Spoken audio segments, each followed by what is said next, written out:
Cümleten selamun aleyküm hanımlar. Diva Patik YouTube kanalıma hepiniz hoş geldiniz.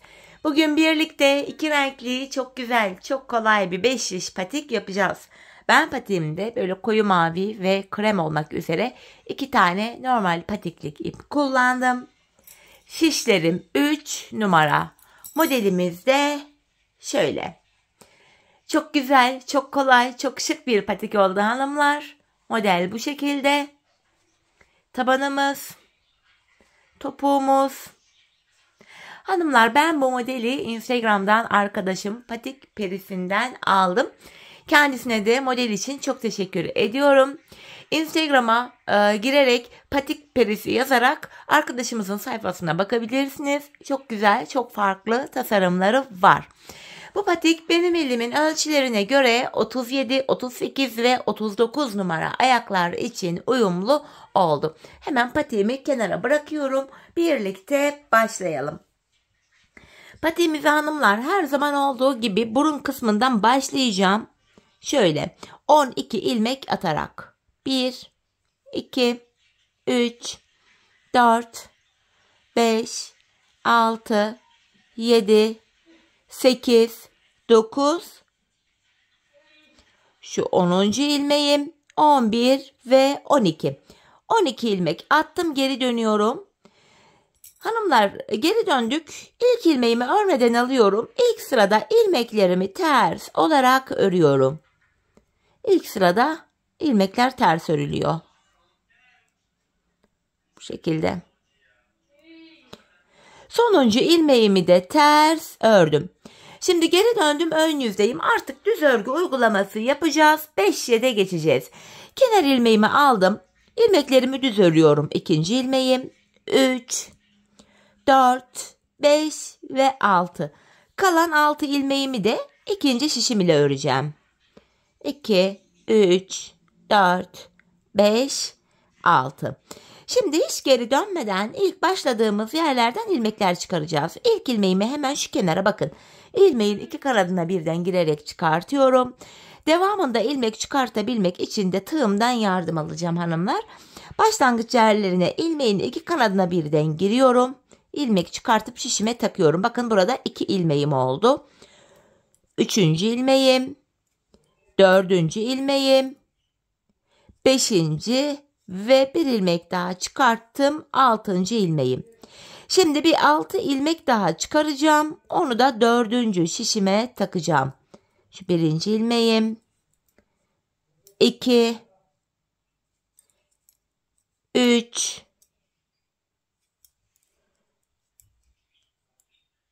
4.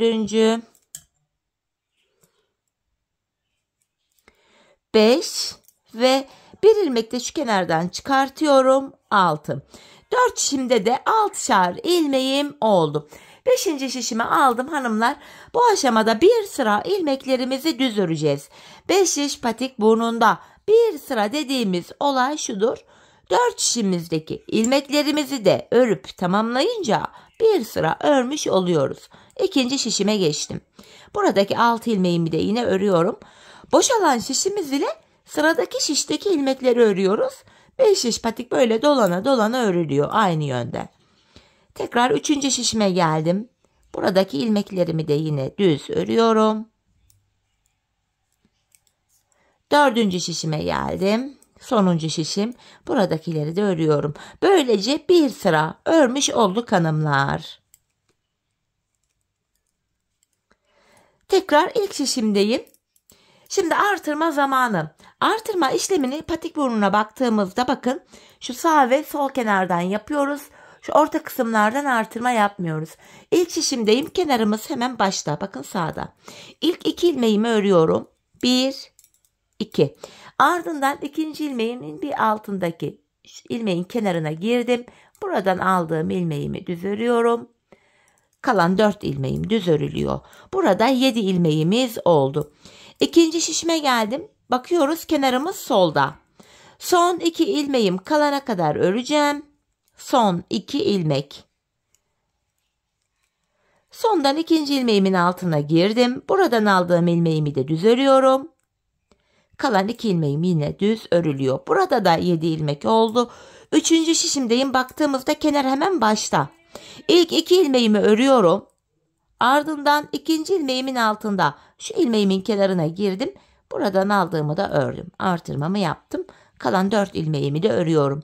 İlk 3 şişimde 7'şer ilmeğim oldu. 4. ve sonuncu şişimdeyim. Kenar sol tarafta. Son 2 ilmeğim kalana kadar öreceğim. Sondan 2. ilmeğimin altına, yani şuraya girerek buradan aldığım ilmeğimi de ördüm. Kalan 2 ilmeğim düz örülüyor. 4 şişimizde de artırma yaptık. 7'şer ilmeğimiz oldu. Şimdi bir sıra artırma yapmıştık. Bir sıra 4 şişimdeki 7 ilmeğimi de artırma yapmadan öreceğim. 5 şiş patik burnunda bir sıra artırma yaparken bir sıra ilmekleri artırma yapmadan örüyoruz. Sebebi şu: her sıra artırma yaparsak şayet patik burnumuz bir anda açılma yapar ve hoş bir görüntü olmaz. 3. şişime geldim. Yine 3 ve 4. şişimdeki ilmeklerimi düz öreceğim. Bu düz ilmekleri örerken artırma işlemini kısaca tekrar etmek istiyorum. Artırma işlemini 1. ve 3. şişimizde ilk 2 ilmeği ördükten sonra yapıyoruz. 2. ve 4. şişimizde de son 2 ilmek kalana kadar örüp öyle artırıyoruz. Evet hanımlar, 4 şişimdeki ilmeklerimi ördüm düz olarak. Şimdi tekrar ilk şişimdeyim ve artırma zamanı. Kenarımız hemen başta. 2 ilmek örüyorum. 1, 2. 2. ilmeğimin şu bir altındaki şu ilmeğin kenarına girerek buradan aldığım ilmeğimi de ördüm. Kalan 5 ilmeğim düz örülüyor. Böylece burada 8 ilmeğimiz oldu. 2. şişimdeyim. Kenar sol tarafta. Son 2 ilmeğim kalana kadar öreceğim.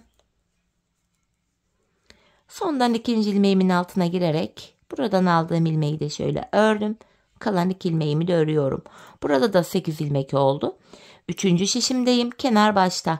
2 ilmek örüyorum. Ardından 2. ilmeğimin altına girdim. Buradan aldığımı da düz örüyorum. Kalan 5 ilmeğim düz örülüyor. İlk 3 şişimde 8'er ilmeğim oldu. 4. ve sonuncu şişimdeyim hanımlar. Kenar sol tarafta. Son 2 ilmeğim kalana kadar öreceğim.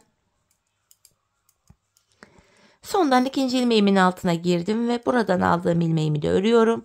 Kalan 2 ilmeğimi de yine düz ördüm. 4 şişimizde de 8'er ilmeğimiz oldu. Şimdi bir sıra 4 şişimizdeki ilmekleri düz öreceğiz, sonra artıracağız. Düz öreceğiz, artıracağız.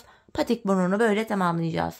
Hanımlar, ben bu patiğimde her bir şişimde 14'er ilmeğim olana kadar artırmalarımı yaptım. Ardından modelime başladım. Zaten bakın hanımlar, patiğimde ipim bu defa kalın çıktı. 14'er ilmek yeterli oldu. Sizin ipiniz ince çıkabilir ya da daha büyük numara yapmak isteyebilirsiniz. Modelimiz hanımlar 8 ilmek ve katları üzerine kuruluyor.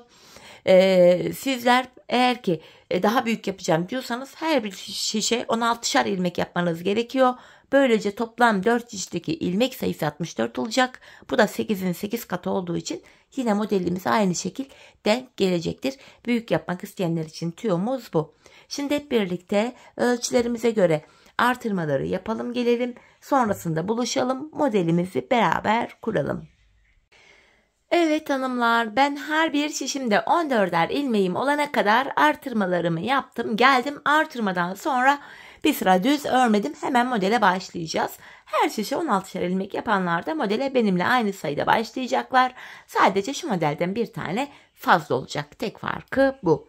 Şimdi modelimiz hanımlar normalde şu aralardaki, bakın şu birer tane mavi var. Bunları modelden saymıyorum. Sadece şu kare şeklinde olan modelimiz 5 sıradan oluşuyor. Onları model sırası olarak sayacağım. Şimdi bunu modeli alt zemin olarak düşünelim. İlk 3 ilmeğimi krem ipimle öreceğim öncelikle. 3 tane krem. Şu birinci kremim. Şu ikinci. Krem ipimin ucunu şurada mavi ipime düğümleyeceğim. Patiğim sökülmesin diye. Hemen buraya düğümümü attım. Şu da 3. krem ilmeğim. Yanına bir tane mavi örüyorum ardından. Devamında 7 krem 1 mavi olacak şekilde ilmeklerimizi öreceğiz. 7 tane krem öreceğim. 2, 3. Bu aşamada 7 krem fazla olduğu için şöyle mavi ip arkada uzun uzun kalmasın diye kremin üstünden atlatarak yakınlaştırdım. Tekrar devam ediyorum krem ile örmeye. 4, 5, 6, 7 krem, 1 ilmek mavi. Tekrardan 7 tane krem öreceğim. 2. İkinci şişimden devam ediyorum. Şu 3. kremim. Tekrar maviyi şöyle atlatarak yakınlaştırdım. 4, 5, 6, 7. Bir tane mavi örüyorum. Tekrar 7 tane krem. 3. Yine maviyi yakınlaştıracağım. 4, 5, 6, 7. Bir tane mavi örüyorum. 3. şişimden devam edeceğim. 7 tane krem. 2, 3, 4. Hemen maviyi yakınlaştıralım unutmadan. 5, 6, 7. Bir tane mavi örüyorum. Tekrar 7 tane krem. 3, 4, 5, 6, 7. Bir tane mavi örüyorum. Tekrardan 7 tane krem. 2, 3, 4, 5. Hatta maviyi şöyle yakınlaştırayım hanımlar. 6, 7. Bir tane de mavi ördüm.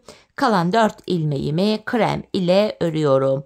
Bakın ilk şişimde 3 krem vardı. 4. şişimde de 4. Yine burada 7 tane krem oldu. Şimdi bu ilk sırayı yaptık. Bir sıra daha aynı işlemi tekrar edeceğiz hanımlar. Yani ilmekleri gördüğüm gibi öreceğim. Bir ilmek ördükten sonra maviyi yine yaklaştırdım. Kremleri krem ile, mavileri de mavi ile 2 sıra bu şekilde ilmekleri gördüğümüz gibi örüyoruz. Bu defa 4 tane krem ördüm. İpimi yaklaştırıyorum. Bir önceki sırada 3 krem ilmek örüp öyle yaklaştırmıştım. Bu defa 4 krem örüp öyle maviyi atlattım. Aynı yerde üst üste ip atlatma yaparsak ön yüze renk çıkar, mavi renk çıkar. Hoş bir görüntü olmaz. Buna dikkat edelim. Mavileri mavi, kremleri krem ile öreceğiz hanımlar. Bu şekilde. Hanımlar şimdi diğer 3 şişimizi de aynı şekilde örelim gelelim. Evet, diğer 3 şişimi ördüm geldim hanımlar. 2 sıra aynı işlemi tekrar etmiş olduk. Şimdi bu 5 sıradan oluşan modelimize başlıyoruz. İlk şişimdeyim. Modelde 1. sıradayım hanımlar. Bu sıramızda ilk ilmeğimi krem ile örerek başlıyorum. Sonra mavi ipimi aldım. 5 ilmek mavi. 1, 2, 3, 4, 5. İlk modeli yaptık. Model aralarına 3'er tane krem öreceğiz. 1, 2, 3. Tekrardan 5 mavi. 1, 2, 3, 4, 5. Modelimiz 5 mavi 3 krem olacak şekilde devam ediyor. Bir diğer şişime geçtim. 3 ilmek krem örüyorum. 1, 2, 3. Maviyi aldım. 5 ilmek mavi. 1, 2, 3, 4, 5. 3 tane krem. 5 tane mavi. 1, 2, 3, 4, 5. 3 tane krem öreceğim yine. 5 mavi. 2, 3, 4, 5. 3 ilmek krem. 5 tane mavi. 1, 2, 3, 4, 5. 3 tane krem. Tekrar maviyi aldım. 5 ilmek mavi. 3, 4, 5 ve kalan 2 ilmeğimi de krem ile ördüm. 4 şişimizde de modelimizi kurduk. Modelin ilk sırasını tamamladık hanımlar. Şimdi geldik ilk şişimize. Modelde 2. sıramız. İlk ilmeğimi krem ile ördüm. Sonra mavimi alıyorum. Bakın bir mavi, bir krem, bir mavi, bir krem, bir mavi. İlk modelimi yaptım. Yine model aralarında 3 tane kremim var. İkinci modeli yapacağız. İlk modeliyle aynı şekilde. Bir mavi, bir krem, bir mavi, bir krem, bir mavi. İkinci şişime geçtim. Yine model arasına 3 ilmek krem öreceğim hanımlar. Şu birinci kremim, şu 2, şu da 3. Tekrar diğer modelimi yapıyorum. Bir mavi, bir krem, bir mavi, bir krem, bir mavi. Model arasına yine 3 tane kremimi ördüm. Diğer modelimi yapıyorum. Bir mavi, bir krem, bir mavi, bir krem, bir mavi. Ve model arasına tekrardan 3 tane krem örüyorum. Diğer modelimi yapıyorum. Bir mavi, bir krem, bir mavi, bir krem, bir mavi. Model arasına yine 3 kremim var. Tekrardan bir mavi, 4. şişime geçtim. Orada devam edeceğim. Bir krem, bir mavi, bir krem, bir mavi. Model arası için 3 kremimi de ördüm. Sonuncu modelimi yapacağım. Bir mavi, bir krem, bir mavi, bir krem, bir mavi ve son 2 ilmeğimi de krem ile ördüm. Böylece modelimizin ikinci sırasını da tamamlamış olduk hanımlar. Şimdi ilk şişimdeyim. Bakın desenimiz şöyle. Modelde 3. sıramızı yapacağız. 3. sıramızda hanımlar şöyle mavi ipimi aldım. Krem ipim beklesin burada. İlmeklerimizin tamamını mavi ipimiz ile örüyoruz. Modelde 3. sıramız. Hepsini mavi ile öreceğiz hanımlar. Bu şekilde. Bakın şekil bu. Şimdi diğer 3 şişimizdeki ilmeklerimizi de mavi ipimiz ile örelim. Sonra buluşalım. Evet hanımlar, diğer 3 şişimi de mavi ipim ile ördüm geldim. Şimdi modelimizde 4. sıradayız.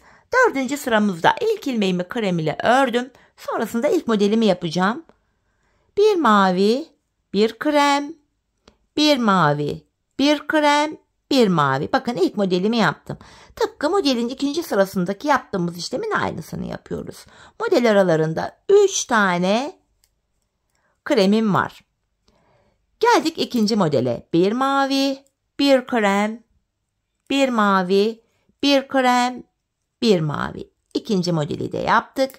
Model arasına yine 3 ilmek krem öreceğim. 1, 2, 3. Diğer modeldeyim. Bir mavi, bir krem, bir mavi, bir krem, bir mavi. Model arasında 3 tane kremim var. Diğer modele geldim. Bir mavi, bir krem, bir mavi. 3. şişten devam ediyorum. Bir krem, bir mavi. Model arasında 3 tane kremim var. Diğer modeldeyim. Bir mavi, bir krem, bir mavi, bir krem, bir mavi. Modelimin arasına yine 3 krem koydum. Bir mavi, bir krem, bir mavi, bir krem, bir mavi. Model arasına yine 3 tane krem ördüm. Sonuncu modelimi yapacağım. Bir mavi, bir krem, bir mavi, bir krem, bir mavi ve kalan 2 ilmeğim de krem. Modelimizin 4. sırasını da bu şekilde yaptık hanımlar. Geldik modelimizde 5. yani sonuncu sıramıza. İlk sırada yaptığımız işlemin aynısını yapıyoruz hanımlar. İlk sırada ne yapmıştık? İlk ilmeğimi krem ile örmüştüm. Sonra mavi ipimi alıyorum. 5 tane mavi. 1, 2, 3, 4, 5. Model aralarında 3'er tane kremimiz var. Bu sıramız 5 mavi 3 krem olacak şekilde ilerliyor. Tekrardan 5 tane mavimi ördüm. 2. şişimdeyim. 3 krem öreceğim şimdi de. 1, 2, 3. Yeniden 5 tane mavi örüyorum. Yanına 3 tane krem. Tekrar 5 tane mavim var. 3. Devam ediyorum. 3. şişimden. Şu 4. mavim. Şu da 5. Araya 3 tane krem. 5 tane mavi. 4, 5, 3 krem. Tekrar 5 tane mavi. 4. şişime geldim. Şu 2. 3, 4, 5. 3 tane krem.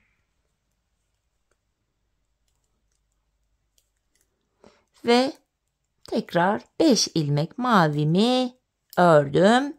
Son 2 ilmeğim krem. Evet hanımlar, 5 sıradan oluşan modelimiz bu şekildeydi. İlk modelimizi böylece tamamlamış olduk. Modelin devamı şöyle gidiyor hanımlar. Bakın hemen göstereyim. Yine ilk başta modeli kurarken alt zemin diye hani 3 krem ile başlamıştık. 1 mavi örmüştük. Devamında 7 krem 1 mavi diye yapmıştık. Bunu aralara yapacağız. Modele başlarken bunu 2 sıra olarak yapmıştık hanımlar. Ama model aralarında bunu 3 sıra tekrar edeceğiz. Şimdi model bitti. Model arasını yapacağız. Nasıl yapmıştık? İlk 3 ilmeğimi yine krem ile örüyorum. Yanına bir tane maviyi koydum. Devamında 7 krem 1 mavi olacak şekilde ilmeklerimizi öreceğiz hanımlar. Şöyle ipi de atlatarak götüreceğiz yine. 5, 6, 7 krem 1 mavi. Tekrar 7 krem 1 mavi diye devam edeceğiz. 4 şişimizde de bu işlemi yapınca 1 sıra olacak. Aynı işlemi 4 şişimizde tekrar edeceğiz. 2 sıra olacak. Yine aynı işlemi tekrar edeceğiz. 3 sıra. Bu model aralarına 3'er sıra yapıyoruz. Başlangıçta ve bitişte 2 sıra. Model aralarında 3 sıra bu işlemi tekrar ediyoruz hanımlar. Şimdi 3 sıra bu işlemi tekrar edelim. Gelelim sonrasında buluşalım. Evet hanımlar, 3 sıra aynı işlemi tekrar ettim. Geldim model arasını yaptım. Şimdi ikinci modeli yapacağız. 5 sıradan oluşan ikinci modelimiz. İlk modeli nasıl yaptıysak ikinci de aynı şekilde yapılıyor hanımlar. Model birbirini tekrar eder şekilde devam ediyor. Kafanız karışmasın diye size göstereyim ilk sırasını. İlk ilmeğimi krem ile örerek başladım. Mavi ipimi alıyorum. 5 ilmek mavi. İkinci modeldeyiz. Modelin birinci sırası. İlk modelle aynı şekilde yapıyoruz. 5 maviyi ördüm. Kremimi alıyorum. 3 tane krem. Tekrar 5 tane mavi. 3 krem diye devam edeceğiz. 4 şişimizde de aynı işlemi uygulayacağız. Modelin ikinci sırasında da bakın ilk modelin ikinci sırasında yaptığımız işlemin aynısını uygulayacağız. Üçüncü sırada yine aynı şekil. İlk modelin üçüncü sırasını. Dördüncü sırada da yine aynı şekil. 5'te de aynı. 5 sıradan oluşan modeli bu şekilde yapacağız. Modele bakarak yapamıyorum diyenler varsa da videoyu bir tık geri alarak bu ilk modelin sıralamalarını takip ederek ikinci modeli de yapabilirsiniz. İkinci modelden sonra yine bakın az önce arada yaptığımız 7 krem 1 maviden oluşan sıralamayı tekrar edeceğiz 3 kere. Sonra aynı şekil 3. modele başlayacağız. 5 sıradan oluşan 3. modelimiz de bittikten sonra bu defa ilk başta olduğu gibi 2 sıra boyunca 7 krem 1 mavi olacak şekilde ilmekleri öreceğiz hanımlar. Patiğin boyutu bu şekilde ben böyle ayarladım. Şimdi hep birlikte modelimizi sizlere anlattığım gibi yapalım gelelim. Sonrasında bilek bölümüne birlikte geçelim. Evet hanımlar, patiğimin ön bölümünü yaptım. Geldim buraya şu 5 sıradan oluşan modelden toplamda 3 tane yaptım. 3. modelden sonra da yine 7 krem 1 mavi olacak şekilde 2 sıra ilmeklerimi ördüm. Tıpkı başlangıçta yaptığımız gibi. Artık patiğimizin ön bölümü tamamlandı. Şimdi hanımlar mavi ipimi elime alıyorum. İlmeklerimizin tamamını mavi ipim ile öreceğim. Hepsini mavi ile örüyorum. Artık bu krem ipimizi de kesip arkaya düğümleyebiliriz. Çünkü modelin devamında artık mavi ipimizle devam edeceğiz. Krem ipimizi kullanmayacağız. Bu şekilde ilk şişimdeki ilmeklerin tamamını mavi ile ördüm. Şimdi hanımlar 4 şişimizdeki ilmekleri de 3 sıra boyunca yani 4 şişimizi bir kere öreceğiz. 1 sıra oluyor. Tekrardan 4 şişimizi bir kere daha dolanacağız. 2 sıra olacak. Aynı işlemi tekrarlayacağız. 3 sıra olacak. Bu şekilde 3 sıra boyunca bu mavi ipimiz ile örelim gelelim hanımlar. Ardından buluşalım. Bilek ayrımını birlikte yapalım. Evet hanımlar 3 sıra boyunca ilmeklerimi düz ördüm geldim. Şimdi ilk şişimdeyim. Bilek ayrımını bu aşamada yapacağız. Öncelikle ilk şişimde son bir ilmeğim kalana kadar öreceğim.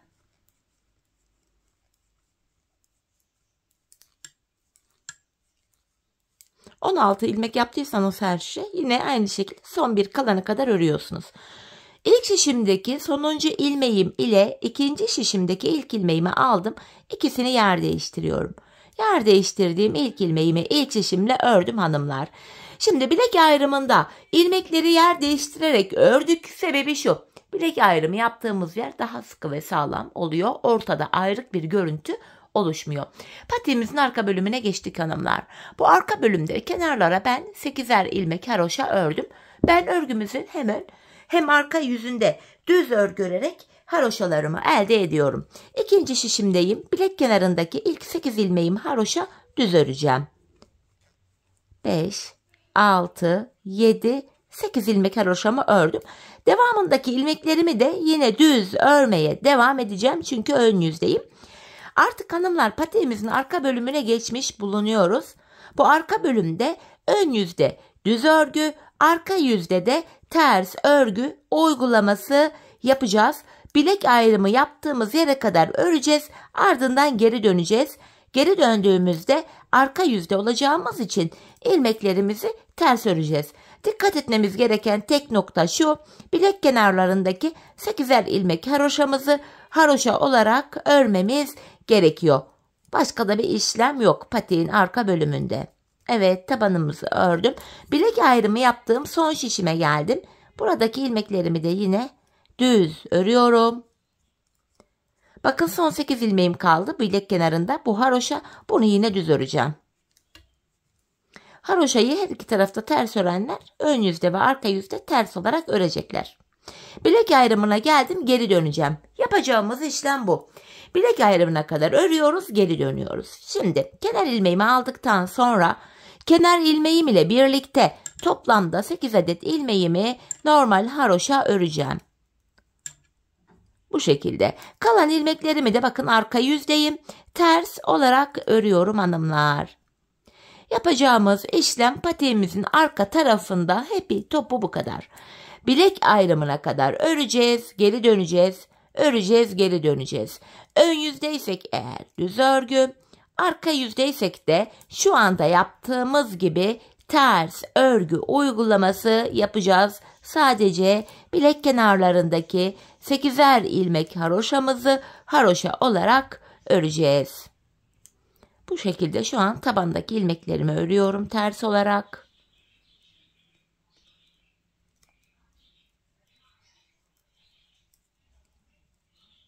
Son şişime geldim.